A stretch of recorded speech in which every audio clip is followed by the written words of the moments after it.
ಓಂ ಶಾಂತಿ. ಮುರುಳಿ ದಿನಾಂಕ 22/1/2019. ಶಿವ್ ಭಗವಾನ್ ವಾಚ್. ಮಧುರ ಮಕ್ಕಳೇ, ನೀವೀಗ ಈ ಶರೀರವನ್ನು ಮರೆತು ಅನಾಸಕ್ತರು, ಕರ್ಮಾತೀತರೂ ಆಗಿ ಮನೆಗೆ ಹೋಗಬೇಕಾಗಿದೆ. ಆದ್ದರಿಂದ ಸುಕರ್ಮವನ್ನು ಮಾಡಿ, ಯಾವುದೇ ವಿಕರ್ಮವನ್ನು ಮಾಡಬೇಡಿ. ಪ್ರಶ್ನೆ: ನಿಮ್ಮ ಸ್ಥಿತಿಯನ್ನು ಪರೀಕ್ಷೆ ಮಾಡಿಕೊಳ್ಳುವುದಕ್ಕೋಸ್ಕರ ಯಾವ 3 ಜನರ ಮಹಿಮೆಯನ್ನು ಸದಾ ನೆನಪಿಟ್ಟುಕೊಳ್ಳಬೇಕು? ಉತ್ತರ: ಫಸ್ಟ್ ಪಾಯಿಂಟ್, ನಿರಾಕಾರ ತಂದೆಯ ಮಹಿಮೆಯನ್ನು ನೆನಪಿಟ್ಟುಕೊಳ್ಳಿ. ಸೆಕೆಂಡ್ ಪಾಯಿಂಟ್, ದೇವತೆಗಳ ಮಹಿಮೆಯನ್ನು ನೆನಪಿಟ್ಟುಕೊಳ್ಳಿ. 3ನೇ ಪಾಯಿಂಟ್, ಸ್ವಯಂನ ಮಹಿಮೆ. ಈಗ ಸ್ವಯಂವನ್ನು ಪರೀಕ್ಷೆ ಮಾಡಿಕೊಳ್ಳಿ. ನಾನು ನಿರಾಕಾರ ತಂದೆಯ ಸಮಾನ ಪೂಜ್ಯ ಆಗಿದ್ದೇನಾ? ತಂದೆಯಲ್ಲಿರುವ ಸರ್ವ ಗುಣಗಳನ್ನು ಧಾರಣೆ ಮಾಡಿಕೊಂಡಿದ್ದೇನಾ? ದೇವತೆಗಳ ಸಮಾನ ನನ್ನ ನಡತೆ ರಾಯಲ್ ಆಗಿದೆಯಾ? ದೇವತೆಗಳು ಯಾವ ಸಾತ್ವಿಕವಾದ ಆಹಾರ ಪಾನೀಯವನ್ನು ಸ್ವೀಕಾರ ಮಾಡುತ್ತಾರೆ, ಅಂತಹ ಸಾತ್ವಿಕವಾದ ಆಹಾರ ಪಾನೀಯವನ್ನು ನಾನು ಸ್ವೀಕಾರ ಮಾಡುತ್ತೇನಾ? ದೇವತೆಗಳಲ್ಲಿ ಏನೆಲ್ಲ ಗುಣಗಳಿದೆ ಅದು ನನ್ನಲ್ಲಿದೆಯಾ? ಆತ್ಮದಲ್ಲಿ ಏನೆಲ್ಲ ಗುಣ ಇದೆ ಆ ಎಲ್ಲಾ ಗುಣವನ್ನು ಅರ್ಥ ಮಾಡಿಕೊಂಡು ನಾನು ಗುಣಸ್ವರೂಪ ಆತ್ಮನಾಗಿದ್ದೇನಾ? ಓಂ ಶಾಂತಿ.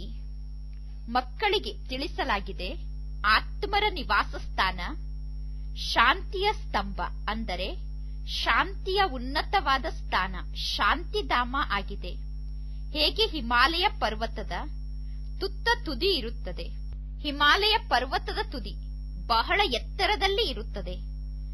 ನೀವು ಕೂಡ ಬಹಳ ಎತ್ತರದ ಸ್ಥಾನದಲ್ಲಿ ಇರುತ್ತೀರಾ.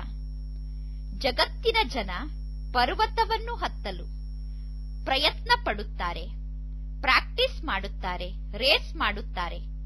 ಪರ್ವತವನ್ನು ಹತ್ತುವುದರಲ್ಲಿ ಕೆಲವರು ಬಹಳಷ್ಟು ಬುದ್ಧಿವಂತರಿದ್ದಾರೆ. ಎಲ್ಲರೂ ಪರ್ವತವನ್ನು ಹತ್ತಲು ಸಾಧ್ಯ ಇಲ್ಲ. ಮಕ್ಕಳಾದ ನೀವು ಈಗ ಈ ರೀತಿ ಪರ್ವತವನ್ನು ಹತ್ತುವಂತಹ ರೇಸನ್ನು ಮಾಡುವ ಅವಶ್ಯಕತೆ ಇಲ್ಲ. ಈಗ ಆತ್ಮ ಏನು ಪತಿತ ಆಗಿದೆ, ಆ ಆತ್ಮವನ್ನು ಪಾವನ ಮಾಡಿಕೊಂಡು ನಾವೀಗ ವಾಪಸ್ ಮೇಲೆ ನಮ್ಮ ನಿಜ ಮನೆಯಾದ ಪಾವನ ಲೋಕಕ್ಕೆ ಹೋಗಬೇಕಾಗಿದೆ. ಅದಕ್ಕೆ ಶಾಂತಿಯ ಸ್ತಂಭ ಎಂದು ಕರೆಯಲಾಗುತ್ತದೆ. ಇನ್ನು ಜಗತ್ತಿನಲ್ಲಿ ಇರುವಂತದ್ದು ವಿಜ್ಞಾನದ ಸ್ತಂಭ ಆಗಿದೆ. ವಿಜ್ಞಾನದ ಸ್ತಂಭದಲ್ಲಿ ದೊಡ್ಡ ದೊಡ್ಡ ಬಾಂಬ್ಸ್ ಇರುತ್ತದೆ. ಬಾಂಬ್ಸ್ನ ಸ್ತಂಭ ಅವರದ್ದಾಗಿದೆ. ಅಲ್ಲಿ ಅವರು ಭಯಾನಕವಾದ ವಸ್ತುಗಳನ್ನು ಇಟ್ಟಿರುತ್ತಾರೆ. ವಿಷ ಮುಂತಾದ ಅನಿಲವನ್ನು ಹಾಕಿ ಬಾಂಬ್ಸ್ ಅನ್ನು ತಯಾರು ಮಾಡುತ್ತಾರೆ. ಬಾಂಬ್ಸ್ನಲ್ಲಿ ವಿಷದಂತಹ ಅನಿಲವನ್ನು ಹಾಕಿರುತ್ತಾರೆ. ತಂದೆ ಹೇಳುತ್ತಾರೆ, ಈಗ ಮಕ್ಕಳಾದ ನೀವು ನಿಮ್ಮ ಮನೆಯ ಕಡೆ ಹಾರಬೇಕಾಗಿದೆ. ಅವರು ಪುನಃ ಮನೆಯಲ್ಲೇ ಕುಳಿತು ಬಾಂಬ್ಸ್ ಅನ್ನು ಹಾಕುತ್ತಾರೆ. ಮನೆಯಲ್ಲಿ ಕುಳಿತು ಒಂದು ಬಾಂಬ್ ಹಾಕಿದರೆ ಎಲ್ಲವೂ ಸಮಾಪ್ತಿ ಆಗಿಬಿಡುತ್ತದೆ. ನೀವೀಗ ಈ ಜಗತ್ತಿನಿಂದ ಮೇಲೆ ಹೋಗಬೇಕು. ನಿಮ್ಮ ಸ್ತಂಭ ಶಾಂತಿಯ ಸ್ತಂಭ. ನೀವೀಗ ಶಾಂತಿಯ ಸ್ತಂಭಕ್ಕೆ ಹೋಗಬೇಕಾಗಿದೆ. ಶಾಂತಿಯ ಸ್ತಂಭದಿಂದ ನೀವು ಇಲ್ಲಿಗೆ ಬಂದಿದ್ದೀರಾ, ಪುನಃ ಶಾಂತಿ ಲೋಕಕ್ಕೆ ಹೋಗುತ್ತೀರಾ. ಯಾವಾಗ ನಾವು ಸತೋ ಪ್ರಧಾನ ಆಗುತ್ತೇವೆ ಆಗ ನಾವು ಶಾಂತಿಯ ಲೋಕಕ್ಕೆ ಹೋಗಲು ಸಾಧ್ಯ. ಸತೋ ಪ್ರಧಾನ ಇದ್ದಂತಹ ನಾವು ತಮೋ ಪ್ರಧಾನ ಆತ್ಮರಾಗಿದ್ದೇವೆ. ಈಗ ಪುನಃ ನಾವು ಸತೋ ಪ್ರಧಾನ ಆಗಬೇಕು. ಯಾರು ಸತೋ ಪ್ರಧಾನ ಆಗುವಂತಹ ಪುರುಷಾರ್ಥವನ್ನು ಮಾಡುತ್ತಾರೆ ಅವರು ಪುನಃ ಅನ್ಯರಿಗೂ ಕೂಡ ಸತೋ ಪ್ರಧಾನ ಆಗಲು ಮಾರ್ಗವನ್ನು ತೋರಿಸುತ್ತಾರೆ. ಈಗ ಮಕ್ಕಳಾದ ನೀವು ಒಳ್ಳೆಯ ಕರ್ಮ ಸುಕರ್ಮವನ್ನು ಮಾಡಬೇಕು. ನೀವೀಗ ಯಾವುದೇ ಕೆಟ್ಟ ಕರ್ಮ ಅಂದರೆ ವಿಕರ್ಮವನ್ನು ಮಾಡಬಾರದು. ಪರಮಾತ್ಮ ತಂದೆ ನಮಗೆ ಕರ್ಮದ ಗತಿಯ ಬಗ್ಗೆ ತಿಳಿಸಿದ್ದಾರೆ. ರಾವಣ ರಾಜ್ಯದಲ್ಲಿ ನೀವು ದುರ್ಗತಿಯನ್ನು ಹೊಂದಿದ್ದೀರಾ. ಈಗ ತಂದೆ ಸುಕರ್ಮ ಮಾಡುವುದನ್ನು ನಮಗೆ ಕಲಿಸುತ್ತಿದ್ದಾರೆ. ಪಂಚವಿಕಾರಗಳು ನಿಮ್ಮ ಬಹಳ ದೊಡ್ಡ ಶತ್ರು ಆಗಿದೆ. ಮೋಹ ಕೂಡ ವಿಕರ್ಮ ಆಗಿದೆ. ಯಾವುದೇ ವಿಕಾರ ಕಡಿಮೆ ಇಲ್ಲ. ಮೋಹ ಇದ್ದಾಗ ದೇಹಾಭಿಮಾನಕ್ಕೆ ವಶ ಆಗಿ ಸಿಕ್ಕಿಕೊಳ್ಳುತ್ತೇವೆ. ಅದಕ್ಕೋಸ್ಕರ ಪರಮಾತ್ಮ ತಂದೆ ಕನ್ಯರಿಗೆ ಬಹಳಷ್ಟು ಜ್ಞಾನದ ಮಾತನ್ನು ತಿಳಿಸುತ್ತಾರೆ. ಕನ್ಯರಿಗೆ ಪವಿತ್ರರು ಎಂದು ಕರೆಯಲಾಗುತ್ತದೆ. ಮಾತೆಯರೂ ಕೂಡ ಈಗ ಪವಿತ್ರ ಆಗಬೇಕು. ನೀವೆಲ್ಲರೂ ಬ್ರಹ್ಮ ಕುಮಾರ್ ಕುಮಾರಿಯರಾಗಿದ್ದೀರಾ. ಬಲೆ ನೀವು ವೃದ್ಧರಾಗಿರಬಹುದು, ವಯಸ್ಸಾದ ಅಜ್ಜಿಯರಾಗಿರಬಹುದು, ಆದರೆ ನೀವೂ ಕೂಡ ಬ್ರಹ್ಮನ ಮಕ್ಕಳೇ ಆಗಿದ್ದೀರಾ. ತಂದೆ ತಿಳಿಸುತ್ತಾರೆ, ಮಧುರಾತಿ ಮಧುರ ಮಕ್ಕಳೇ, ಈಗ ಕುಮಾರ ಕುಮಾರಿಯರು ಸ್ಟೇಜ್ನಿಂದ ಮೇಲೆ ಬನ್ನಿ. ಮೊದಲು ನಾವು ಈ ಶರೀರದಲ್ಲಿ ಬಂದಿದ್ದೇವೆ.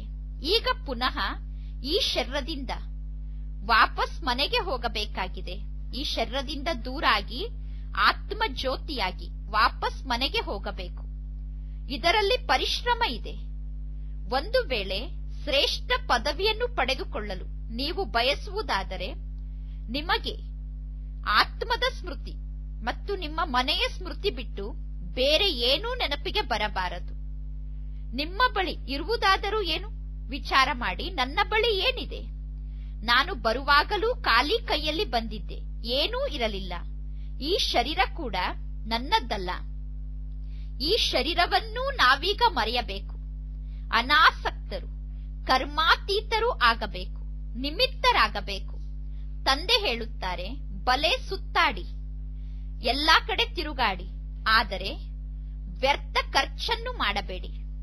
ಮನುಷ್ಯರು ಬಹಳಷ್ಟು ದಾನವನ್ನು ಮಾಡುತ್ತಾರೆ. ಪತ್ರಿಕೆಯಲ್ಲೂ ಕೂಡ ಈ ವಿಚಾರ ಬರುತ್ತದೆ, ಇಂಥವರು ಬಹಳಷ್ಟು ದಾನಿ ಆಗಿದ್ದಾರೆ ಎಂದು. ಇಂಥವರು ಆಸ್ಪತ್ರೆಯನ್ನು ಕಟ್ಟಿಸಿದ್ದಾರೆ, ಧರ್ಮಶಾಲೆಯನ್ನು ಕಟ್ಟಿಸಿದ್ದಾರೆ ಎಂದು ಪತ್ರಿಕೆಯಲ್ಲಿ ಬರುತ್ತದೆ. ಯಾರು ಬಹಳಷ್ಟು ದಾನ ಮಾಡುತ್ತಾರೆ ಅವರಿಗೆ ಗೌರ್ಮೆಂಟ್ ಇಂದ ಟೈಟಲ್ ಸಿಗುತ್ತದೆ, ಬಿರುದು ಸಿಗುತ್ತದೆ. ಮೊಟ್ಟ ಮೊದಲು ಇವರು ಪವಿತ್ರರು ಅನ್ನುವ ಬಿರುದು ಸಿಗುತ್ತದೆ.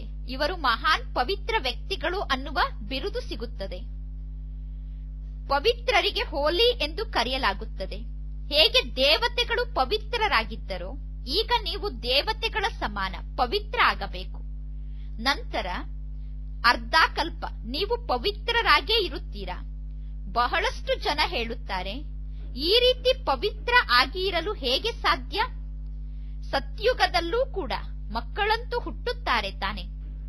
ಆದರೆ ಈ ರೀತಿ ಹೇಳುವವರಿಗೆ ನೀವು ತಕ್ಷಣ ಹೇಳಬೇಕಾಗಿದೆ, ಸತ್ಯುಗದಲ್ಲಿ ರಾವಣ ಇರುವುದಿಲ್ಲ.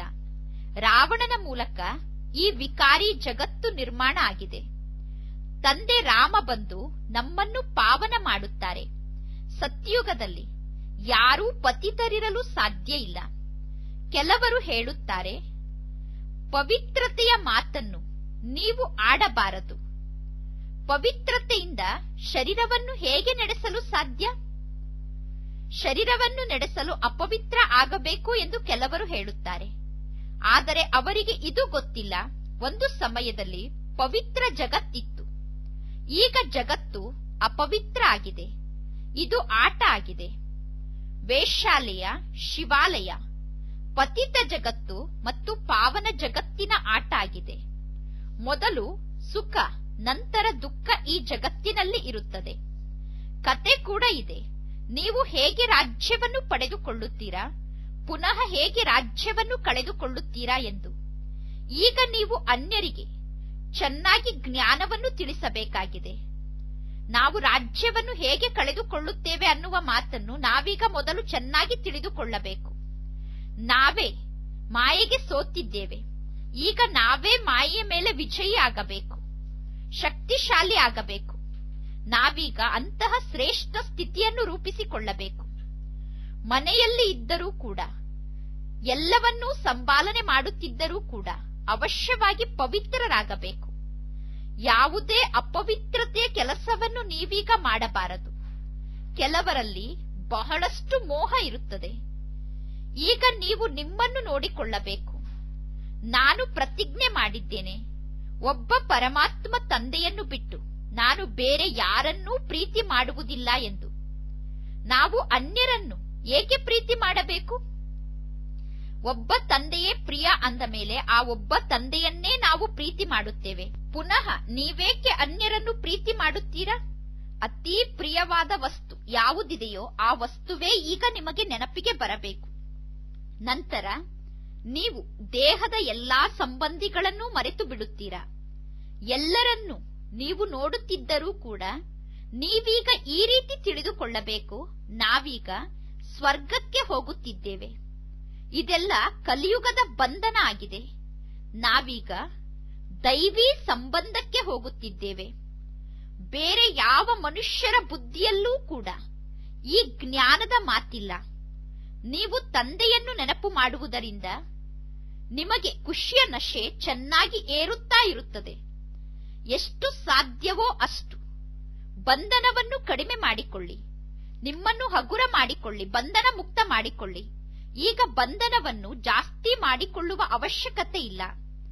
ನೀವು ರಾಜ್ಯ ಭಾಗ್ಯವನ್ನು ಪಡೆದುಕೊಳ್ಳಲು ಏನನ್ನೂ ಖರ್ಚು ಮಾಡುವ ಅವಶ್ಯಕತೆ ಇಲ್ಲ. ಏನೂ ಖರ್ಚಿಲ್ಲದೆ ನೀವೀಗ ವಿಶ್ವದ ರಾಜ್ಯ ಭಾಗ್ಯವನ್ನು ಪಡೆದುಕೊಳ್ಳುತ್ತೀರಾ. ಅವರು ಬಾಂಬ್ಸ್ ಅನ್ನು ನಿರ್ಮಾಣ ಮಾಡಲು, ಅನೇಕ ಬಂದೂಕನ್ನು ನಿರ್ಮಾಣ ಮಾಡಲು ಎಷ್ಟೊಂದು ಖರ್ಚನ್ನು ಮಾಡುತ್ತಾರೆ. ಈಗ ನೀವು ಏನನ್ನೂ ಖರ್ಚು ಮಾಡುವುದಿಲ್ಲ. ನಿಮಗೆ ಈಗ ಏನೂ ಖರ್ಚಿಲ್ಲ. ನೀವು ನಿಮ್ಮ ಬಳಿ ಏನಿದೆಯೋ ಅದನ್ನು ತಂದೆಗೆ ಕೊಡುತ್ತೀರಾ. ತಂದೆಗೆ ಕೊಡುವುದು ಅಂದರೆ ನೀವು ತಂದೆಗೆ ಕೊಟ್ಟಂತೆ ಅಲ್ಲ, ಆದರೆ ತಂದೆಯಿಂದ ರಿಟರ್ನ್ ಪಡೆದುಕೊಳ್ಳುತ್ತೀರಾ. ತಂದೆಯಂತೂ ಗುಪ್ತ ಆಗಿದ್ದಾರೆ. ಆ ತಂದೆ ನಮಗೆ ಶ್ರೀಮತವನ್ನು ಕೊಡುತ್ತಾರೆ. ನೀವು ಪ್ರದರ್ಶನವನ್ನು ತೆರೆಯಿರಿ, ಹಾಸ್ಪಿಟಲ್ ಅನ್ನು ತೆರೆಯಿರಿ, ವಿಶ್ವವಿದ್ಯಾಲಯವನ್ನು ತೆರೆಯಿರಿ. ಅದರ ಮೂಲಕ ಜನ ನಿಮ್ಮ ಬಳಿ ಬಂದು ಜ್ಞಾನವನ್ನು ಪ್ರಾಪ್ತಿ ಮಾಡಿಕೊಳ್ಳುತ್ತಾರೆ. ಯೋಗದಿಂದ ನೀವು ಸದಾ ಕಾಲಕ್ಕೋಸ್ಕರ ನಿರೋಗಿ ಆಗುತ್ತೀರಾ. ಹಾಸ್ಪಿಟಲ್, ಯೂನಿವರ್ಸಿಟಿಯಿಂದ ನಿಮಗೆ ಜ್ಞಾನ ಪ್ರಾಪ್ತಿಯಾಗುತ್ತದೆ.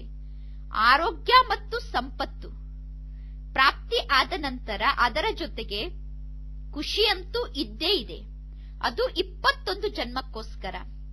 1 ಸೆಕೆಂಡ್ನಲ್ಲಿ ಹೇಗೆ ಮುಕ್ತಿ, ಜೀವನ್ಮುಕ್ತಿ ಪ್ರಾಪ್ತಿಯಾಗುತ್ತದೆ ಅನ್ನುವುದನ್ನು ಬಂದು ತಿಳಿದುಕೊಳ್ಳಿ ಎಂದು ಹೇಳಬೇಕು. ನೀವು ಬಾಗಿಲಲ್ಲೇ ನಿಂತು ಅವರಿಗೆ ಜ್ಞಾನ ದಾನವನ್ನು ನೀಡಬಹುದು. ಹೇಗೆ ಜಗತ್ತಿನಲ್ಲಿ ಜನ ಬಾಗಿಲಲ್ಲಿ ನಿಂತು ಭಿಕ್ಷೆಯನ್ನು ಬೇಡುತ್ತಾರೆ, ನೀವೀಗ ಹೇಗೆ ಭಿಕ್ಷೆಯನ್ನು ಕೊಡುತ್ತೀರಾ? ಭಿಕ್ಷೆಯನ್ನು ನೀಡಿ ನೀವು ಮನುಷ್ಯರನ್ನು ಏಕದಂ ಸಮೃದ್ಧಿ ಉಳ್ಳವರನ್ನಾಗಿ ಮಾಡುತ್ತೀರಾ, ಸಂಪನ್ನರನ್ನಾಗಿ ಮಾಡುತ್ತೀರಾ.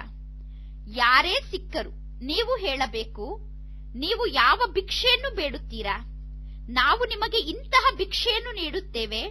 ನೀವು ಜನ್ಮ ಜನ್ಮಾಂತರಕ್ಕೋಸ್ಕರ ಭಿಕ್ಷೆ ಬೇಡುವುದರಿಂದ ಮುಕ್ತ ಆಗಿ ಬಿಡುತ್ತೀರಾ ಎಂದು ಅವರಿಗೆ ಹೇಳಬೇಕು.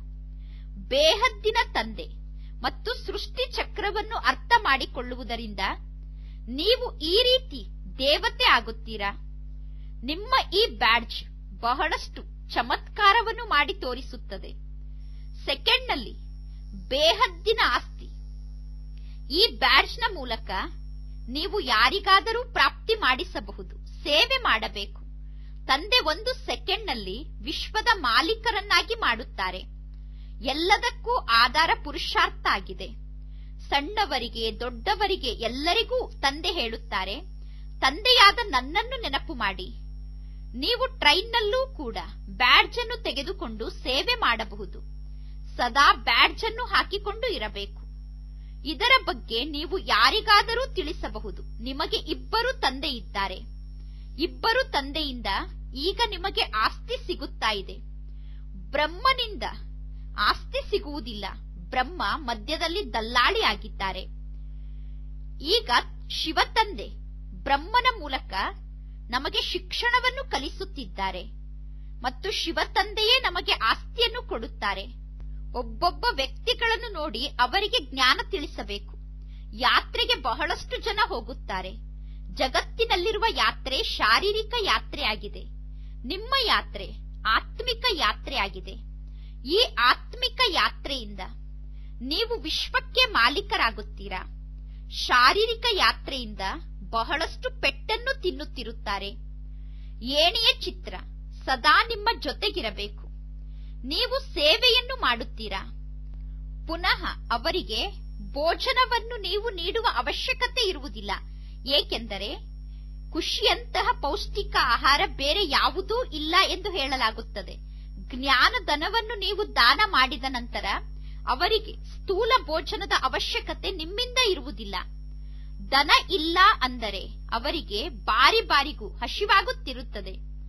ಧನವಂತ ರಾಜರ ಹೊಟ್ಟೆ ಸದಾ ತುಂಬಿರುತ್ತದೆ. ಧನವಂತರ ನಡತೆ ಬಹಳ ರಾಯಲ್ ಆಗಿರುತ್ತದೆ. ಅವರ ಮಾತು ಕೂಡ ಬಹಳ ಫಸ್ಟ್ ಕ್ಲಾಸ್ ಆಗಿರುತ್ತದೆ. ನೀವೀಗ ತಿಳಿದುಕೊಂಡಿದ್ದೀರಾ, ನಾವೀಗ ಎಷ್ಟು ಶ್ರೇಷ್ಠ ದೇವತೆಗಳಾಗುತ್ತಿದ್ದೇವೆ. ಸತ್ಯುಗದಲ್ಲಿ ಊಟ ಪಾನೀಯ ಎಲ್ಲವೂ ಬಹಳಷ್ಟು ರಾಯಲ್ ಆಗಿ ಇರುತ್ತದೆ. ದೇವತೆಗಳು ಎಂದೂ ಕೂಡ ಸಮಯ ಬಿಟ್ಟು ಸಮಯದಲ್ಲಿ ಊಟ ಮಾಡುವುದಿಲ್ಲ. ಅಂದರೆ ಯಾವ ಸಮಯದಲ್ಲಿ ಊಟ ಮಾಡಬೇಕೋ ಆ ಸಮಯಕ್ಕೆ ಮಾತ್ರ ದೇವತೆಗಳು ಊಟ ಮಾಡುತ್ತಾರೆ. ಆ ಸಮಯವನ್ನು ಬಿಟ್ಟು ಬೇರೆ ಟೈಮ್ಗೆ ದೇವತೆಗಳು ಊಟ ಮಾಡುವುದಿಲ್ಲ. ದೇವತೆಗಳು ಬಹಳ ರಾಯಲ್ಟಿಯಿಂದ ಶಾಂತಿಯಿಂದ ಊಟ ಮಾಡುತ್ತಾರೆ. ನೀವೀಗ ಆ ಎಲ್ಲಾ ಗುಣಗಳನ್ನು ಕಲಿಯಬೇಕು. ನಿರಾಕಾರ ತಂದೆಯ ಮಹಿಮೆ, ದೇವತೆಗಳ ಮಹಿಮೆ ಮತ್ತು ನಿಮ್ಮ ಮಹಿಮೆ ಮೂರನ್ನೂ ಪರೀಕ್ಷೆ ಮಾಡಿಕೊಳ್ಳಿ. ನೀವೀಗ ತಂದೆಯ ಸಮಾನ ಗುಣವಂತರಾಗುತ್ತಿದ್ದೀರಾ. ನಂತರ ನೀವು ದೇವತೆಗಳ ಸಮಾನ ಗುಣವುಳ್ಳವರು ಆಗುತ್ತೀರಾ. ಅಂದ ಮೇಲೆ ಆ ಗುಣವನ್ನು ನೀವೀಗ ಧಾರಣೆ ಮಾಡಿಕೊಳ್ಳಬೇಕು. ನೀವೀಗ ದೈವಿ ಗುಣವನ್ನು ಧಾರಣೆ ಮಾಡಿಕೊಳ್ಳುತ್ತಿದ್ದೀರಾ. ಗಾಯನ ಕೂಡ ಇದೆ, ಶಾಂತಿಯ ಸಾಗರ, ಪ್ರೇಮದ ಸಾಗರ ಎಂದು. ಈಗ ಪರಮಾತ್ಮ ತಂದೆಯ ಪೂಜೆಯನ್ನು ಮಾಡುತ್ತೇವೆ. ಹೇಗೆ ತಂದೆಯ ಪೂಜೆ ನಡೆಯುತ್ತದೆಯೋ, ಹೇಗೆ ತಂದೆ ಪೂಜ್ಯ ಆಗಿದ್ದಾರೋ ಅದೇ ರೀತಿ ನಿಮ್ಮ ಪೂಜೆ ಕೂಡ ನಡೆಯುತ್ತದೆ. ತಂದೆ ನಿಮಗೆ ನಮಸ್ತೆ ಎಂದು ಹೇಳುತ್ತಾರೆ. ಮಕ್ಕಳೇ, ನಿಮ್ಮ ಪೂಜೆ ಡಬ್ಬಲ್ ರೂಪದಲ್ಲಿ ನಡೆಯುತ್ತದೆ. ನನ್ನ ಪೂಜೆ ಸಿಂಗಲ್ ರೂಪದಲ್ಲಿ ಎಂದು ತಂದೆ ಹೇಳುತ್ತಾರೆ. ಈ ಎಲ್ಲಾ ಮಾತನ್ನು ತಂದೆ ತಿಳಿಸುತ್ತಾರೆ. ಈಗ ನಿಮ್ಮ ಮಹಿಮೆಯನ್ನೂ ಕೂಡ ತಂದೆ ತಿಳಿಸುತ್ತಾರೆ. ಈಗ ನೀವು ಪುರುಷಾರ್ಥ ಮಾಡಿ ಈ ರೀತಿ ದೇವತೆ ಆಗಿ ಎಂದು ತಂದೆ ಹೇಳುತ್ತಾರೆ. ಈಗ ನಾವು ನಮ್ಮ ಮನಸ್ಸಿನಲ್ಲಿ ಕೇಳಿಕೊಳ್ಳಬೇಕು, ನಾವು ಈ ರೀತಿ ದೇವತೆ ಆಗಿದ್ದೇವಾ? ಮೊದಲು ನಾವು ಹೇಗೆ ಅಶರೀರಿಯಾಗಿ ಬಂದಿದ್ದೆವೋ ಈಗ ಪುನಃ ಅದೇ ರೀತಿ ಅಶರೀರಿಯಾಗಿ ವಾಪಸ್ ಹೋಗಬೇಕು. ಶಾಸ್ತ್ರದಲ್ಲೂ ಕೂಡ ಇದೆ, ಕೋಲನ್ನೂ ಕೂಡ ಬಿಟ್ಟು ಬಿಡಿ ಎಂದು. ವಯಸ್ಸಾದವರು ಕೋಲನ್ನು ಆಧಾರ ಮಾಡಿಕೊಂಡಿರುತ್ತಾರೆ. ಕೋಲಿನ ಆಧಾರವನ್ನು ಬಿಡಿ ಎಂದು ಶಾಸ್ತ್ರದಲ್ಲಿ ಹೇಳಿದರು ಎಂದು ಹೇಳಲಾಗುತ್ತದೆ. ಆದರೆ ಇಲ್ಲಿ ಕೋಲಿನ ಮಾತಿಲ್ಲ, ಇಲ್ಲಿ ಶರೀರವನ್ನು ಬಿಡುವ ಮಾತಿದೆ. ಕೋಲನ್ನು ಬಿಡುವ ಮಾತು ಭಕ್ತಿ ಮಾರ್ಗದ ಮಾತಾಗಿದೆ. ಇಲ್ಲಿ ಕೇವಲ ನೀವು ತಂದೆಯನ್ನು ನೆನಪು ಮಾಡಬೇಕು. ತಂದೆಯನ್ನು ಬಿಟ್ಟು ಬೇರೆ ಯಾರನ್ನೂ ನೀವು ನೆನಪು ಮಾಡಬಾರದು. ಮಕ್ಕಳಾದ ನಿಮಗೆ ಜ್ಞಾನ ಸಿಕ್ಕಿದೆ. ನಿಮಗೆ ಗೊತ್ತಿದೆ ಮನುಷ್ಯರು ಎಷ್ಟೆಲ್ಲಾ ಗುರುಗಳ ಬಂಧನದಲ್ಲಿ ಸಿಕ್ಕಿ ಹಾಕಿಕೊಂಡಿದ್ದಾರೆ. ಜಗತ್ತಿನಲ್ಲಿ ಅನೇಕ ಪ್ರಕಾರದ ಗುರುಗಳಿದ್ದಾರೆ. ಈಗ ನಿಮಗೆ ಯಾವ ಗುರುವಿನ ಅವಶ್ಯಕತೆಯೂ ಇಲ್ಲ. ನೀವೀಗ ಬೇರೆ ಯಾವ ಶಿಕ್ಷಣವನ್ನೂ ಓದುವ ಅವಶ್ಯಕತೆ ಇಲ್ಲ. ತಂದೆ ನಮಗೆ ಒಂದು ಮಂತ್ರವನ್ನು ಕೊಟ್ಟಿದ್ದಾರೆ, ನನ್ನೊಬ್ಬನನ್ನೇ ನೆನಪು ಮಾಡಿ ಎಂದು. ತಂದೆ ಮತ್ತು ಆಸ್ತಿಯನ್ನು ನೆನಪು ಮಾಡಿ ಮತ್ತು ದೈವಿ ಗುಣವನ್ನು ಧಾರಣೆ ಮಾಡಿಕೊಳ್ಳಿ.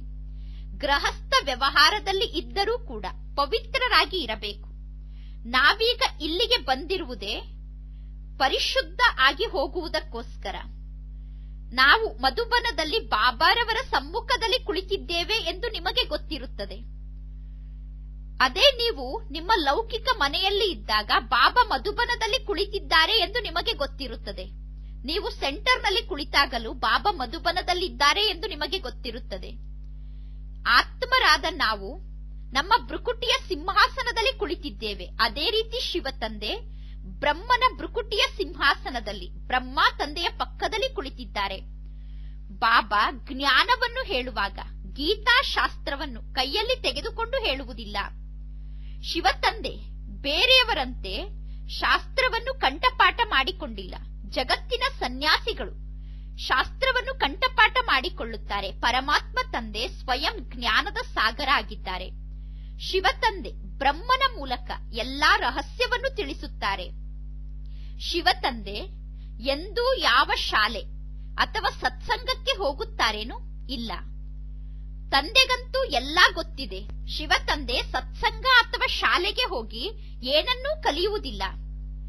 ಕೆಲವರು ಕೇಳುತ್ತಾರೆ, ಬಾಬಾರವರಿಗೆ ವಿಜ್ಞಾನದ ಬಗ್ಗೆ ಗೊತ್ತಿದೆಯೇ ಎಂದು. ಬಾಬಾ ಹೇಳುತ್ತಾರೆ, ವಿಜ್ಞಾನವನ್ನು ತೆಗೆದುಕೊಂಡು ನಾನೇನು ಮಾಡಲಿ? ನೀವು ನನ್ನನ್ನು ಕೂಗಿ ಕರೆದಿದ್ದೀರಾ, ಪತಿತ ಪಾವನ ಬಾಯ್, ಬಂದು ನಮ್ಮನ್ನು ಪಾವನ ಮಾಡು ಎಂದು. ನಾನೇಕೆ ವಿಜ್ಞಾನವನ್ನು ಕಲಿಯಲಿ? ಶಿವತಂದೆ ಇಂತಹ ಶಾಸ್ತ್ರವನ್ನು ಓದಿದ್ದಾರಾ ಎಂದು ಕೇಳುತ್ತಾರೆ. ಅದಕ್ಕೋಸ್ಕರ ತಂದೆ ಹೇಳುತ್ತಾರೆ, ತಂದೆ ಸ್ವಯಂ ಜ್ಞಾನದ ಸಾಗರ ಆಗಿದ್ದಾರೆ. ಶಾಸ್ತ್ರಗಳೆಲ್ಲ ಭಕ್ತಿ ಮಾರ್ಗದ್ದಾಗಿದೆ. ವಿಷ್ಣುವಿನ ಕೈಯಲ್ಲಿ ಶಂಖ, ಚಕ್ರ ಮುಂತಾದದ್ದನ್ನು ಕೊಟ್ಟಿದ್ದಾರೆ. ಆದರೆ ಅದರ ಅರ್ಥ ಗೊತ್ತಿಲ್ಲ. ವಾಸ್ತವದಲ್ಲಿ ಈ ಅಲಂಕಾರ ಬ್ರಹ್ಮನಿಗೆ ಮತ್ತು ಬ್ರಾಹ್ಮಣರಿಗೆ ಕೊಡಬೇಕು. ಸೂಕ್ಷ್ಮ ವತನದಲ್ಲಂತೂ ಈ ಶರೀರ ಇಲ್ಲ. ಬ್ರಹ್ಮನ ಸಾಕ್ಷಾತ್ಕಾರ ಕೂಡ ಮನೆಯಲ್ಲಿ ಕುಳಿತಾಗಲೇ ಅನೇಕರಿಗೆ ಆಗುತ್ತದೆ. ಅನೇಕರಿಗೆ ಮನೆಯಲ್ಲಿ ಕುಳಿತಾಗಲೇ ಕೃಷ್ಣನ ಸಾಕ್ಷಾತ್ಕಾರ ಆಗುತ್ತದೆ. ಇದರ ಅರ್ಥ ಆಗಿದೆ, ನೀವು ಬ್ರಹ್ಮನ ಬಳಿ ಹೋಗಿ, ಆಗ ನೀವು ಕೃಷ್ಣನ ಸಮಾನ ಆಗುತ್ತೀರಾ, ಕೃಷ್ಣನ ಮಡಿಲಿಗೆ ಹೋಗುತ್ತೀರಾ ಎಂದು. ನಂತರ ಕೆಲವರಿಗೆ ಕೇವಲ ರಾಜಕುಮಾರರ ಸಾಕ್ಷಾತ್ಕಾರ ಆಗುತ್ತದೆ. ಯಾರು ಚೆನ್ನಾಗಿ ಓದುತ್ತಾರೋ ಅವರು ರಾಜಕುಮಾರ ಆಗುತ್ತಾರೆ ಎಂದು ತಂದೆ ಹೇಳುತ್ತಾರೆ. ರಾಜಕುಮಾರರಾಗುವುದು ನಿಮ್ಮ ಗುರಿ ಉದ್ದೇಶ ಆಗಿದೆ. ಕೃಷ್ಣ ಒಬ್ಬರನ್ನು ಸಂಕೇತ ರೂಪದಲ್ಲಿ ತೋರಿಸಲಾಗುತ್ತದೆ. ಈ ಬ್ರಹ್ಮನಿಗೆ ಒಂದು ಮಾಡೆಲ್ ಎಂದು ಕರೆಯಲಾಗುತ್ತದೆ. ನಿಮಗೆ ಗೊತ್ತಿದೆ, ಶಿವತಂದೆ ಬಂದಿದ್ದಾರೆ ಸತ್ಯನಾರಾಯಣನ ಕಥೆಯನ್ನು ಹೇಳಿ ನರನಿಂದ ನಾರಾಯಣನನ್ನಾಗಿ ಮಾಡುವುದಕ್ಕೋಸ್ಕರ. ಮೊದಲು ಅವಶ್ಯವಾಗಿ ರಾಜಕುಮಾರರಾಗುತ್ತೇವೆ. ಶಾಸ್ತ್ರದಲ್ಲಿ ತೋರಿಸಿದ್ದಾರೆ ಶ್ರೀಕೃಷ್ಣ ಬೆಣ್ಣೆಯನ್ನು ತಿಂದ ಎಂದು. ವಾಸ್ತವದಲ್ಲಿ ಬೆಣ್ಣೆ ಅಂದರೆ ವಿಶ್ವದ ರಾಜ್ಯಭಾಗ್ಯದ ಗೋಲ ಆಗಿದೆ. ಇನ್ನು ಚಂದ್ರ ಮುಂತಾದವರನ್ನು ಕೃಷ್ಣನ ಮುಖದಲ್ಲಿ ತೋರಿಸುತ್ತಾರೆ. ಹೇಳುತ್ತಾರೆ, 2 ಬೆಕ್ಕು ಬೆಣ್ಣೆಗೋಸ್ಕರ ಹೊಡೆದಾಡುತ್ತಿತ್ತು, ಮಧ್ಯದಲ್ಲಿ ಕೋತಿ ಬಂದು ಎಲ್ಲಾ ಬೆಣ್ಣೆಯನ್ನು ತಿಂದಿತು ಎಂದು. ಈಗ ಮಧ್ಯದಲ್ಲಿ ನೀವು ವಿಶ್ವಕ್ಕೆ ಮಾಲೀಕರಾಗುತ್ತೀರಾ. ನಿಮಗೆ ವಿಶ್ವದ ರಾಜ್ಯಭಾಗ್ಯದ ಬೆಣ್ಣೆ ಸಿಗುತ್ತದೆ. ನಿಮ್ಮನ್ನು ನೀವೀಗ ನೋಡಿಕೊಳ್ಳಿ, ನಾನು ಈ ರೀತಿ ದೇವತೆ ಆಗಿದ್ದೇನೋ ಅಥವಾ ಇಲ್ಲವೋ. ಇದು ಶಿಕ್ಷಣ ಆಗಿದೆ. ರಾಜ್ಯ ಪದವಿಯನ್ನು ಪಡೆದುಕೊಳ್ಳುವುದಕ್ಕೋಸ್ಕರ ಇದು ಶಿಕ್ಷಣ ಆಗಿದೆ. ಪ್ರಜೆಗಳ ಪಾಠಶಾಲೆ ಎಂದು ಕರೆಯುವುದಿಲ್ಲ. ಇದು ನರನಿಂದ ನಾರಾಯಣ ಆಗುವಂತಹ ಪಾಠಶಾಲೆ ಆಗಿದೆ. ಪರಮಾತ್ಮ ತಂದೆಯ ವಿಶ್ವವಿದ್ಯಾಲಯ ಆಗಿದೆ. ಭಗವಂತ ಓದಿಸುತ್ತಿದ್ದಾರೆ. ತಂದೆ ಹೇಳುತ್ತಾರೆ, ಇದು ಈಶ್ವರಿಯ ವಿಶ್ವವಿದ್ಯಾಲಯ ಆಗಿದೆ. ಬ್ರಾಕೆಟ್ನಲ್ಲಿ ಬರೆಯಬೇಕು ಯೂನಿವರ್ಸಿಟಿ ವಿಶ್ವವಿದ್ಯಾಲಯ ಎಂದು. ಮಕ್ಕಳು ಈ ಶಬ್ದವನ್ನು ಬರೆಯುವುದನ್ನು ಮರೆತು ಬಿಡುತ್ತಾರೆ. ನೀವೀಗ ಎಷ್ಟೊಂದು ಲಿಟರೇಚರ್ ಅನ್ನು ಕೊಡುತ್ತೀರಾ, ಆದರೆ ಅವರು ಏನೂ ತಿಳಿದುಕೊಳ್ಳುವುದಿಲ್ಲ.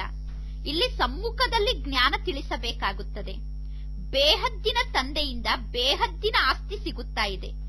ಜನ್ಮ ಜನ್ಮಾಂತರದವರೆಗೂ ನೀವು ಹದ್ದಿನ ಆಸ್ತಿಯನ್ನು ಪಡೆದುಕೊಳ್ಳುತ್ತಾ ಬಂದಿದ್ದೀರಾ. ನೀವೀಗ ಬ್ಯಾಡ್ಜ್ನ ಬಗ್ಗೆ ಬಹಳಷ್ಟು ಸೇವೆ ಮಾಡಬಹುದು.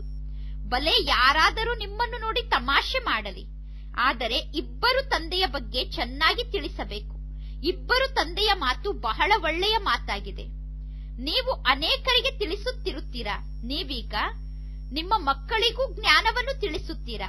ಕೆಲವೊಮ್ಮೆ ಮಕ್ಕಳು ಕೂಡ ತಂದೆಗೆ ಜ್ಞಾನವನ್ನು ತಿಳಿಸುತ್ತಾರೆ. ಸ್ತ್ರೀ ಕೂಡ ತನ್ನ ಪತಿಯನ್ನು ಜ್ಞಾನ ಮಾರ್ಗಕ್ಕೆ ಕರೆದುಕೊಂಡು ಬರುತ್ತಾರೆ. ಕೆಲವು ಕಡೆ ಜ್ಞಾನ ಮಾರ್ಗಕ್ಕೆ ಹೋಗುವುದನ್ನು ನೋಡಿ ಜಗಳ ಮಾಡುತ್ತಾರೆ.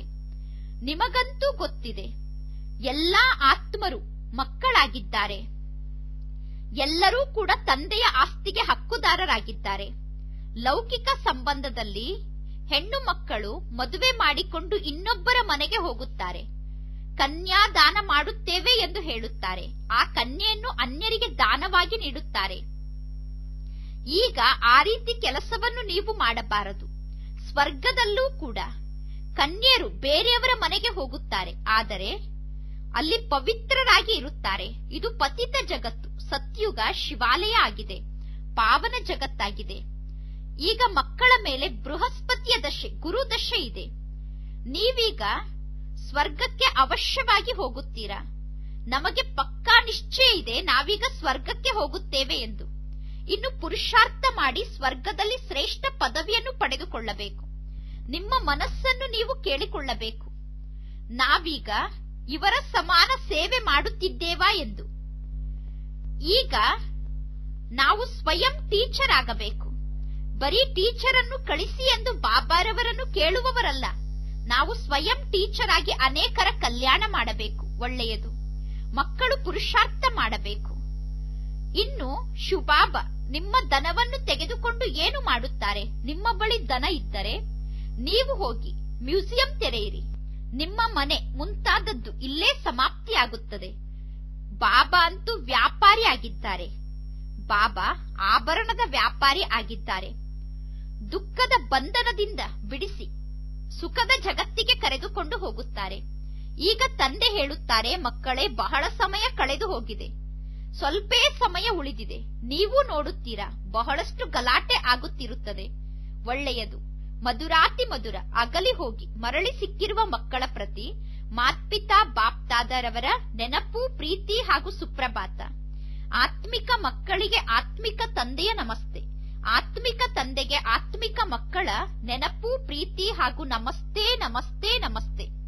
ಧಾರಣೆಗೋಸ್ಕರ ಮುಖ್ಯ ಸಾರ. ಫಸ್ಟ್ ಪಾಯಿಂಟ್, ಟ್ರಸ್ಟಿಗಳು ನಿಮಿತ್ತರು ಮತ್ತು ಅನಾಸಕ್ತರಾಗಿ ಇರಬೇಕು. ಯಾವುದೇ ಪ್ರಕಾರದ ವ್ಯರ್ಥ ಖರ್ಚನ್ನು ಮಾಡಬಾರದು.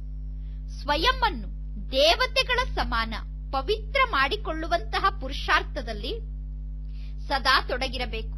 ಸೆಕೆಂಡ್ ಪಾಯಿಂಟ್, ಅತಿ ಪ್ರೀತಿಯ ವಸ್ತು ಆದಂತಹ ಶಿವತಂದೆಯನ್ನು ನೆನಪು ಮಾಡಬೇಕು. ಎಷ್ಟು ಸಾಧ್ಯವೋ ಅಷ್ಟು ಕಲಿಯುಗದ ಬಂಧನವನ್ನು ಹಗುರ ಮಾಡಿಕೊಳ್ಳಬೇಕು. ಬಂಧನ ಮುಕ್ತರಾಗಬೇಕು. ಈ ಕಲಿಯುಗದಲ್ಲಿ ಬಂಧನವನ್ನು ಜಾಸ್ತಿ ಮಾಡಿಕೊಳ್ಳಬಾರದು. ಸತ್ಯುಗದ ದೈವಿ ಸಂಬಂಧಕ್ಕೆ ಹೋಗುತ್ತಿದ್ದೇವೆ ಅನ್ನುವ ಖುಷಿಯಲ್ಲೇ ಇರಬೇಕು. ವರದಾನ, ಜ್ಞಾನ ಸ್ವರೂಪರಾಗಿ ಸರ್ವ ವ್ಯರ್ಥ ಪ್ರಶ್ನೆಗಳನ್ನು ಯಜ್ಞದಲ್ಲಿ ಸ್ವಾಹ ಮಾಡುವಂತಹ ನಿರ್ವಿಘ್ನರಾಗಿ. ಯಾವಾಗ ಯಾವುದಾದರೂ ವಿಘ್ನ ಬರುತ್ತದೆಯೋ ಆಗ ಏಕೆ, ಏನು ಅನ್ನುವಂತಹ ಅನೇಕ ಪ್ರಶ್ನೆಗಳ ಜಾಲದಲ್ಲಿ ಸಿಕ್ಕಿ ಹಾಕಿಕೊಳ್ಳುತ್ತೀರಾ. ಪ್ರಶ್ನಾಚಿತ್ತರಾಗುವುದು ಅಂದರೆ ತೊಂದರೆಗೆ ಒಳಗಾಗುವುದು. ಜ್ಞಾನ ಸ್ವರೂಪರಾಗಿ ಯಜ್ಞದಲ್ಲಿ ಸರ್ವ ವ್ಯರ್ಥ ಪ್ರಶ್ನೆಗಳನ್ನು ಸ್ವಾಹ ಮಾಡಿ. ಆಗ ನಿಮ್ಮ ಸಮಯವೂ ಉಳಿಯುತ್ತದೆ, ಅನ್ಯರ ಸಮಯವೂ ಕೂಡ ಉಳಿಯುತ್ತದೆ. ಇದರಲ್ಲಿ ಸಹಜವಾಗಿ ನೀವು ನಿರ್ವಿಘ್ನರಾಗುತ್ತೀರಾ. ಎಲ್ಲಾ ಪ್ರಶ್ನೆಗಳನ್ನು ಯಜ್ಞದಲ್ಲಿ ಸ್ವಾಹ ಮಾಡುವುದರಿಂದ ನೀವು ಸಹಜವಾಗಿ ನಿರ್ವಿಘ್ನರಾಗುತ್ತೀರಾ. ನಿಶ್ಚಯ ಮತ್ತು ವಿಜಯ ನಿಮ್ಮ ಜನ್ಮಸಿದ್ಧ ಅಧಿಕಾರ ಆಗಿದೆ. ಸದಾ ಇದೇ ನಶೆಯಲ್ಲೇ ಇರಿ. ಆಗ ನೀವು ಎಂದು ತೊಂದರೆಗೆ ಒಳಗಾಗುವುದಿಲ್ಲ. ಶ್ಲೋಗನ್, ಸದಾ ಉತ್ಸಾಹದಲ್ಲಿ ಇರಬೇಕು ಮತ್ತು ಅನ್ಯರಿಗೂ ಕೂಡ ಉತ್ಸಾಹವನ್ನು ತಂದುಕೊಡಬೇಕು. ಇದೇ ನಿಮ್ಮ ಕರ್ತವ್ಯ ಆಗಿದೆ. ಬ್ರಹ್ಮ ತಂದೆಯ ಸಮಾನ ಆಗುವುದಕ್ಕೋಸ್ಕರ ವಿಶೇಷ ಪುರುಷಾರ್ಥ. ಹೇಗೆ ಬ್ರಹ್ಮ ತಂದೆ ಸದಾ ಲವಲೀನ ಸ್ಥಿತಿಯಲ್ಲಿ ಇದ್ದು ನನ್ನತನ ಅನ್ನುವ ವೃತ್ತಿಯನ್ನು ತ್ಯಾಗ ಮಾಡಿದರು, ಎಲ್ಲರ ಗಮನವನ್ನು ಪರಮಾತ್ಮ ತಂದೆಯ ಜೊತೆ ಜೋಡಣೆ ಮಾಡುವಂತೆ ಮಾಡಿದರು. ಅದೇ ರೀತಿ ಬ್ರಹ್ಮ ತಂದೆಯನ್ನು ಅನುಕರಣೆ ಮಾಡಿ ಜ್ಞಾನದ ಆಧಾರದಿಂದ ತಂದೆಯ ನೆನಪಿನಲ್ಲಿ ಈ ರೀತಿ ಸಮಾವೇಶ ಆಗಿರಿ. ಈ ರೀತಿ ತಂದೆಯ ನೆನಪಿನಲ್ಲಿ ಸಮಾವೇಶ ಆಗುವುದೇ ಲವಲೀನ ಸ್ಥಿತಿಯಾಗಿದೆ. ಒಳ್ಳೆಯದು. ಓಂ ಶಾಂತಿ.